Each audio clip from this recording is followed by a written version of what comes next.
Hello காய் சக்தி வேலை அடுத்ததா என்ன நடக்கிறதுக்கு வாய்ப்பு இருக்குன்னு சொன்னால் சேரன் ரொம்பவே சந்தோஷமாக இருக்கிறாங்க.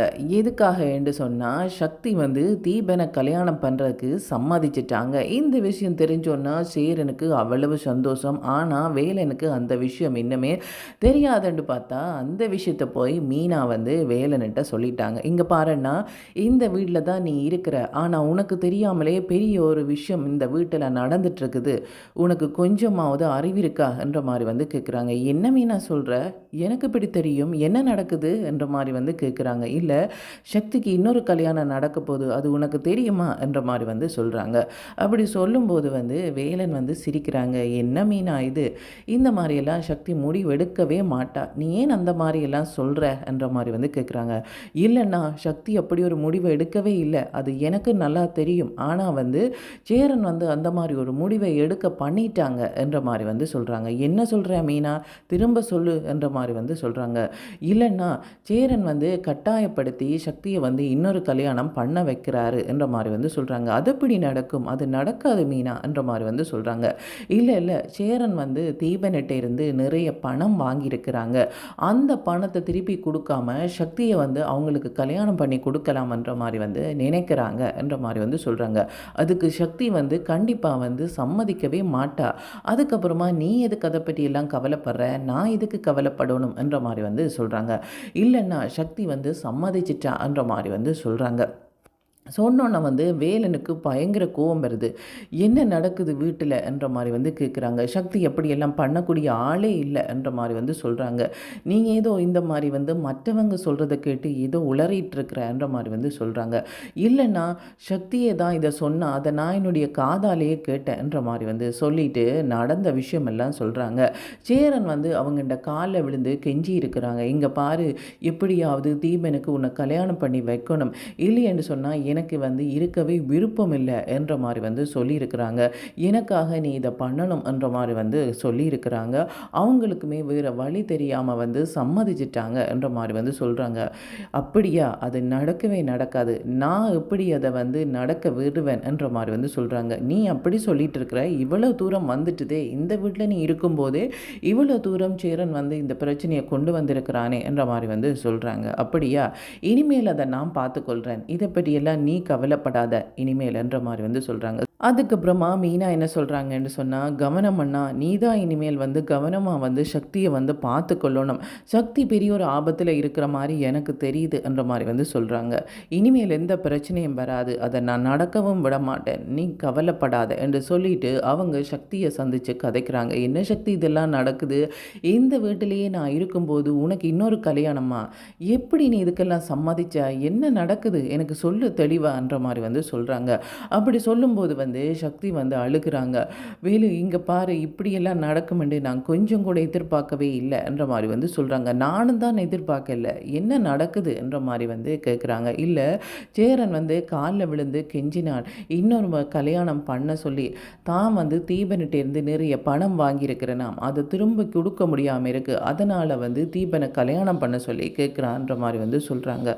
அதுக்காக நீ கல்யாணம் பண்ணிடுவியா, சம்மதிச்சிடுவியா என்ற மாதிரி சொல்கிறாங்க. இல்லை இல்லையென்று சொன்னால் எனக்கு இந்த உலகத்தில் இருக்கவே விருப்பம் இல்லை என்ற மாதிரி சொல்கிறான். இப்படியும் அவன் சொல்கிறத பண்ணிடுவன் எனக்கு பயமாக இருக்குது என்ற மாதிரி சொல்கிறாங்க. அதுக்காக நீ இந்த மாதிரியெல்லாம் பண்ணுவியா, அவன் சும்மா மிரட்டிகிட்டே இருப்பான், நீ அதுக்காக எல்லா விஷயத்துக்கும் சம்மதிச்சுட்டே இருப்பியா, இன்னொரு கல்யாணம் பண்ண சொல்லி சொல்லும்போது இல்லை நான் அப்படியெல்லாம் பண்ண மாட்டேன்னு சொல்ல வேண்டியது தானே என்ற மாதிரி சொல்கிறாங்க. ஆமாம், நான் அப்படி தான் சொன்னேன், ஆனால் அவன் கேட்குறதாவே இல்லை என்ற மாதிரி சொல்கிறாங்க. இங்கே பாரு சக்தி, இனிமேலாவது கொஞ்சம் புரிஞ்சு நடந்துக்கோ. சேரன் பணத்துக்காக என்ன வேணாலும் பண்ணக்கூடிய ஆளாக தான் இருக்கிறான். எனக்கு இந்த வீட்டுக்கு வரக்கு முன்னாடியே அவனை பற்றி நல்லாவே தெரியும். இதை பற்றி நான் சேரன்கிட்டையுமே பேசியிருக்கிறேன், இப்போ உன்னிட்டையுமே பேசுகிறேன், அவன் பேச்சை கேட்டு நீ எந்த காரியம் பண்ண வேண்டாம் என்ற மாதிரி சொல்கிறாங்க. இதுக்கப்புறமா நான் பார்த்துக்கொள்கிறேன் என்ற மாதிரி சொல்கிறாங்க. சொல்லிட்டு என்ன பண்ணுறாங்கன்னு சொன்னால், வேலை என்ன பண்ணுறாங்கன்னு சொன்னால், தீபனை சந்தித்து பேசுகிறாங்க. என்னங்க, உங்களுக்கு கொஞ்சம் கூட வெக்கமாக இல்லையா என்ற மாதிரி கேட்குறாங்க. எதுக்கு நான் வெக்கப்படணும் என்ற மாதிரி தீபன் கேட்குறாங்க. என்னுடைய ஒய்ஃபை நீங்கள் கல்யாணம் பண்ணுறதுக்கு சம்மதிச்சிருக்கிறீங்களே, அதைத்தான் கேட்குறேன்ற மாதிரி சொல்கிறாங்க. இங்கே பாருங்கள், உங்களுக்கும் சக்திக்கும் வந்து டிவோர்ஸ் ஆயிட்டுது. இதை பற்றியெல்லாம் நீங்கள் பேச வேண்டிய தேவை இல்லை என்ற மாதிரி வந்து சொல்கிறாங்க. என்னது டிவோர்ஸ் ஆகிட்டுதா? அந்த வீட்டில் தான் நான் இருக்கிறேன். என்னுடைய மனசில் வந்து சக்தி இருக்கிறா, சக்தியோட மனசில் வந்து நான் இருக்கிறேன். எங்களை வந்து யாராலையும் பிரிக்க முடியாது என்ற மாதிரி வந்து சொல்கிறாங்க. அப்படியா? அப்படின்னு சொன்னால் சக்தி எப்படி வந்து இந்த கல்யாணத்துக்கு சம்மதிச்சிருப்பா என்ற மாதிரி வந்து தீபன் கேட்குறாங்க. அது உங்களுக்கு புரியலையா? கட்டாயப்படுத்தி சம்மதம் வாங்கியிருக்கிறாங்க. இது கூட தெரியாதவங்க மாதிரி பேசுகிறீங்க, இல்லை தெரிஞ்சே தெரியாதவங்க மாதிரி பேசுகிறீங்களா என்ற மாதிரி வந்து சொல்கிறாங்க. எங்கே பாருங்கள், மரியாதையாக இந்த கல்யாணத்தை நிறுத்திட்டு உங்களோட வேலையை பார்த்துட்டு போயிடுங்க. இல்லைன்னு சொன்னால் கடைசி வரையும் இந்த கல்யாணம் நடக்க நான் விடவே மாட்டேன் என்ற மாதிரி வந்து சொல்கிறாங்க. அதையும் பார்த்துடலாம் என்ற மாதிரி வந்து சொல்கிறாங்க. என்னது அதையும் பார்த்துடலாமா? ஏன் உனக்கு வேறு பொண்ணே கிடைக்கலையா? என்னுடைய ஒய்ஃப் தான் கிடைச்சாவா என்ற மாதிரி வந்து சொல்கிறாங்க. எங்கே பாரு, திரும்ப திரும்ப உன்னுடைய ஒய்ஃப் என்று சொல்லாத சக்தியை. உனக்கும் அவங்களுக்கும் கல்யாணம் வந்து நடந்தது வந்து முடிஞ்சு போன விஷயம். அவங்களுக்கு உனக்கும் டிவோர்ஸ் ஆயிட்டுது. அதை பற்றி திரும்ப திரும்ப பேசி நீ கற்பனை பண்ணிகிட்டு இருக்காத, சரியா என்ற மாதிரி வந்து சொல்கிறாங்க. இந்த கல்யாணம் தீபன் நடக்கவே நடக்காது. அதை நான் நடக்கவும் விட மாட்டேன். நீ எந்த முயற்சி எடுத்தும் பிரயோஜனமே இல்லை என்ற மாதிரி வந்து சொல்கிறாங்க. அப்படி சொல்லிட்டு போனதுக்கப்புறமா தீபன் வந்து சேரனுக்கு வந்து ஃபோன் பண்ணுறாங்க. ஃபோன் பண்ணி என்ன சொல்கிறாங்கன்னு சொன்னால், என்ன வேலைன்னு இந்த மாதிரியெல்லாம் சொல்லிட்டு போகிறான், அவனுக்கு தானே டிவோர்ஸ் ஆகிட்டுதே, எதுக்கு தேவையில்லாமல் அந்த பிரச்சனையில் வந்து இவன் தலையிடுறான்ட்டு எனக்கு தெரியலையே. அது சரி, உங்களோட வீட்டில் எதுக்கு வந்து வேலைன்னு இருக்கிறான், அவனை அந்த வீட்டில் இருக்கிறதுக்கு நீங்கள் எதுக்கு சம்மதிச்சிங்க என்ற மாதிரி வந்து கேட்குறாங்க. எனக்கும் வந்து அதில் சம்மதம் இல்லை தான். இப்போ வந்து சக்திக்கு இன்னொரு கல்யாணம் நடக்க போகுது. அதுக்கப்புறமா அவன் எப்படி அந்த வீட்டில் இருக்க முடியும்? அவனாவே போயிடுவான். எதுக்கு நாங்கள் வந்து அவனை வீட்டை விட்டு அனுப்ப அனுப்ப வேண்டிய தேவையே வராது. அவனாவே போகத்தானே வேணும். அதுக்கப்புறமா அவனுக்கு அந்த வீட்டில் என்ன வேலை என்ற மாதிரி வந்து சொல்கிறாங்க.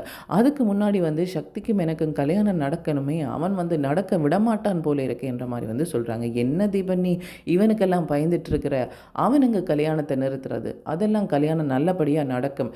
சக்தி வந்து இதுக்கு சம்மதிக்கலை என்று சொன்னால் தான் நாங்கள் பயப்படணும். சக்தியை சம்மதிச்சிட்டா இவன் என்ன இதில் வந்து பிரச்சனை பண்ணுறது, அதெல்லாம் நடக்காது, நீ பயப்படாத, நல்ல மாதிரி நான் கல்யாணத்தை நடத்தி காட்டுறேன்ன்ற மாதிரி வந்து சொல்கிறாங்க. இதுக்கப்புறமா வந்து மீனா வந்து கேட்குறாங்க வேலையிட்ட, என்னென்னா பேசினியா சக்திகிட்டன்ற மாதிரி வந்து சொல்கிறாங்க. நான் சக்திகிட்டையும் பேசிட்டேன், தீபனிட்டையும் பேசிட்டேன். சக்தி வந்து ரொம்ப கவலைப்படுறா. ஆனால் வந்து தீபனுக்கு இங்கே நடக்கிற விஷயங்கள் தெரியாதோ தெரியல. சேரன் வந்து என்ன சொல்லி வச்சுக்கிறானோ எனக்கு தெரியாது. என்ன நடக்குது, ஏன் இந்த மாதிரியெல்லாம் பண்ணிகிட்ருக்கிறான்? சேரன் வந்து இவங்களுக்கு பாதுகாப்பாக இருப்பேன்னு பார்த்தா சேரனை இவங்களோட வாழ்க்கையை நாசமாக்கிடுவேன் போல இருக்குது என்ற மாதிரி வந்து சொல்லிட்டு அவங்களோட மாமா மாமியாரோடையும் வந்து கதைக்கிறாங்க. அப்படி சொல்லும்போது அவங்களுமே கவலைப்படுறாங்க. சக்தி இப்படி ஒரு முடிவெடுப்பான்னு சொல்லி எங்களுக்கு கொஞ்சம் கூட தெரியாது, ஏன் இப்படி பண்ணுறாண்டே தெரியல என்ற மாதிரி வந்து சொல்கிறாங்க. அதுதான் சேரன் மிரட்டி இருக்கிறானே என்ற மாதிரி வந்து வேலன் சொல்கிறாங்க. இல்லை மிரட்டினாலும் இப்படி ஒரு முடிவை வந்து சக்தி எடுக்கக்கூடியவே இல்லை, ஏன் இப்படி எடுக்கிறான்னு தான் எனக்கு தெரியலை என்ற மாதிரி வந்து சொல்கிறாங்க. இல்லை சக்தியை அவ்வளோ தூரத்துக்கு அவன் வந்து கெஞ்சி இருக்கிறான், நல்லவன் மாதிரி நடிச்சிருக்கிறான், அப்பாவி மாதிரி நடிச்சிருக்கிறான். பாவம் சக்தி அவன் நடிப்பில் மயங்கிட்டா போல இருக்குன்ற மாதிரி வந்து சொல்கிறாங்க. சொல்லிட்டு என்ன சொல்கிறாங்கன்னு சொன்னால், மாமா நீங்கள் இதுக்கெல்லாம் கவலைப்படாதீங்க, அது நான் பார்த்துக்கொள்கிறேன், இந்த கல்யாணம் நடக்காது. எத்தனை கல்யாணம் வந்து சக்திக்கு வந்து சேரன் பேசினாலுமே அந்த கல்யாணம் நடக்காது. நான் வந்து அதை நடக்க விட மாட்டேன். சக்தி வந்து நல்ல மாதிரி வாழுவா. எனக்கும் சக்திக்கும் வாழ்க்கை வந்து நல்லா இருக்குது, நீங்கள் வந்து கவலைப்படவே வேண்டாம். அவன் என்னில் இருக்கிற கோபத்தில் வந்து இந்த மாதிரியான காரியத்தை பண்ணிட்டு இருக்கிறான்ற மாதிரி வந்து சொல்கிறாங்க. அப்படி சொன்னதுக்கப்புறமா வந்து அவங்க என்ன பண்ணுறாங்கன்னு சொன்னால், ரொம்ப கவலையாக போயிட்டுது, கோபம் அவங்களுக்கு இருக்குது. அவங்க அந்த வீட்டில் இருக்காமல் என்ன பண்ணுறாங்கன்னு சொன்னால் சங்கரை தேடி போகிறாங்க. என்ன சங்கர் சார் இது, அந்த வீட்டில் என்ன நடக்குது தெரியுமான்ற மாதிரி வந்து சொல்கிறாங்க. ஆமாம் எனக்கு நல்லாவே தெரியும், அந்த சேரன் அந்த வீட்டில் இருக்க மட்டும் உன்னை நிம்மதியாக இருக்க விட மாட்டான், சக்தியை நிம்மதியாக இருக்க விட மாட்டான், அதெல்லாம் தெரிஞ்ச விஷயம் தானே என்ற மாதிரி வந்து சொல்கிறாங்க. அப்படி சொல்லும்போது இல்லை இன்னொரு கல்யாணம் பண்ணுறதுக்கு சக்தியை சம்மதிச்சிருக்கிறான், அந்தளவு தூரத்துக்கு அவன் வந்து நடிச்சிருக்கிறான் பார்த்தீங்களான்ற மாதிரி வந்து சொல்கிறாங்க. என்னது சக்தியே வந்து சம்மதிச்சாலா? அதுக்கு வாய்ப்பே இல்லை, இது ஏதோ அவன் சும்மா சொல்லிட்டு இருக்கிறான் வேலை, அதெல்லாம் நம்பாத நீ என்ற மாதிரி வந்து சொல்கிறாங்க. இல்லை சக்தியே இதை சொன்னான், அதுதான் எனக்கே ஆச்சரியமாக இருக்குது என்ற மாதிரி வந்து சொல்கிறாங்க. என்னது சக்தியே சம்மதிச்சாலா? அப்படி என்று சொன்னால் சேரன் விடவே மாட்டானே, இனிமேல் வந்து உனக்கு பயப்படவும் மாட்டான். அவன் எப்பன் என்னன்னு சொன்னால், சரி சக்தியை சம்மதிச்சிட்டா இனி என்ன தீபனுக்கு சக்திக்கும் கல்யாணம் பண்ணி வச்சிட வேண்டியதான், வேலன் எதிர என்ன பண்ண போகிறான்னு தான் நினைக்க போகிறான்ற மாதிரி வந்து சொல்கிறாங்க. சக்தி ஒன்றும் மனசார சம்மதம் சொல்லலையே, இவன் வந்து நடித்த நடிப்பில் மயங்கி அவள் வந்து சம்மதம் சொல்லியிருக்கிறா. இனிமேல் வந்து அந்த கல்யாணம் நடக்காது, அவர் என்ன முயற்சி எடுத்தாலும் அது நடக்காது என்ற மாதிரி வந்து வேலை நினச்சிட்ருக்குறாங்க. வேலன்கிட்ட இருந்து எப்படியாவது வந்து சக்தியை பிரித்து தீபனுக்கு கல்யாணம் பண்ணி வச்சிடணுமன்ற மாதிரி வந்து சேரன் நினைக்கிறாங்க. இதில் யார் நினைக்கிறது நடக்க போகுதுன்றதை காய்ஸ் வெயிட் பண்ணி தான் பார்க்கணும். ஓகே, தேங்க்யூ, பாய்.